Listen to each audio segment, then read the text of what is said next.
we asked the State Department all records related to the Congressional delegation to Cuba in February 2024, specifically the Omar Jayapal trip. And they've given us the runaround.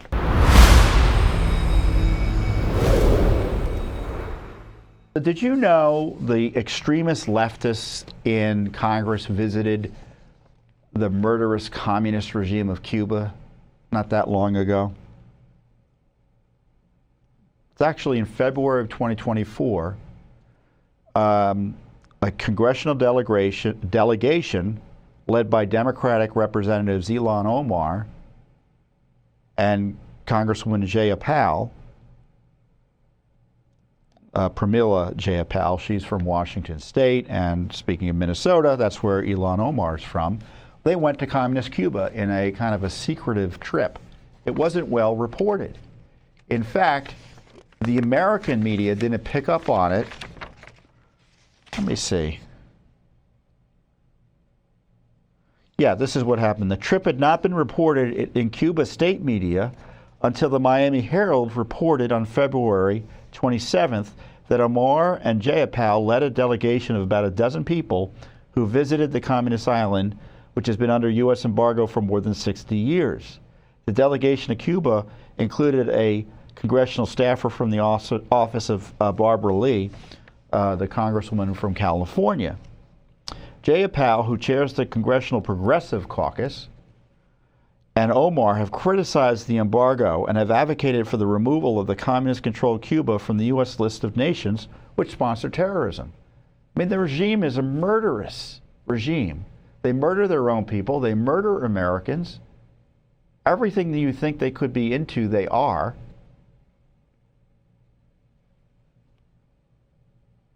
The mysterious trip, according to the New York Post, which took place during one of the times that the House was in recess, which seems to be almost 24/7 these days, also overlapped with a visit to Havana by Russian Foreign Minister Sergei Lavrov. That's interesting, huh? Marco Rubio wrote on Twitter in response to the trip, pro-Hamas members of Marxist congressional squad just returned from a secret visit with anti-American dictatorships in Cuba. Really outrageous, isn't it?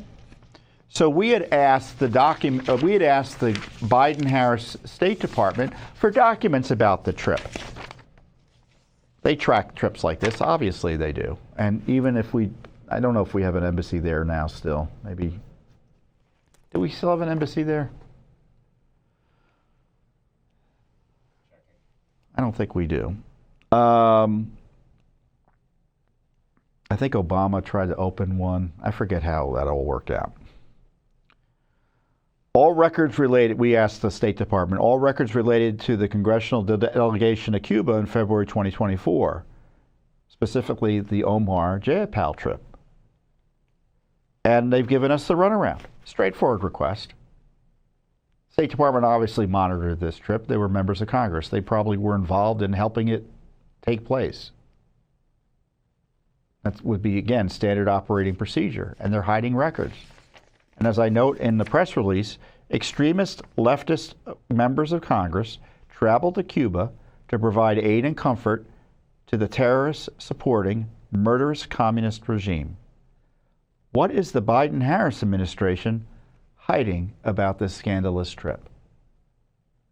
And that's what we're in federal court for right now. There's Ilhan Omar, who has ethics issues of her own. Judicial Watch filed ethics issues over questions about immigration fraud, tax fraud, etc. The House Ethics Committee has sat on it.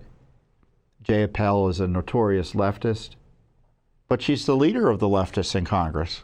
You know, chairman of the House Progressive Caucus says she's a powerful, influential figure, and they're going to cavort with the communists in Cuba.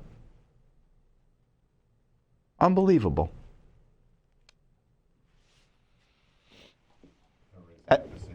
There is an embassy, yeah. So, what are they hiding? We want to find out. And again, this is, what I love about Judicial Watch. I know I'm president of Judicial Watch. You'd think I'd love it. But I think this is why you love it, too. It's because we sue on stuff like this. I mean, I bet you didn't know about the trip. I didn't know about the trip until we frankly sued. And I'm thinking, this is great. This is great. Thanks for watching. Don't forget to hit that subscribe button and like our video down below.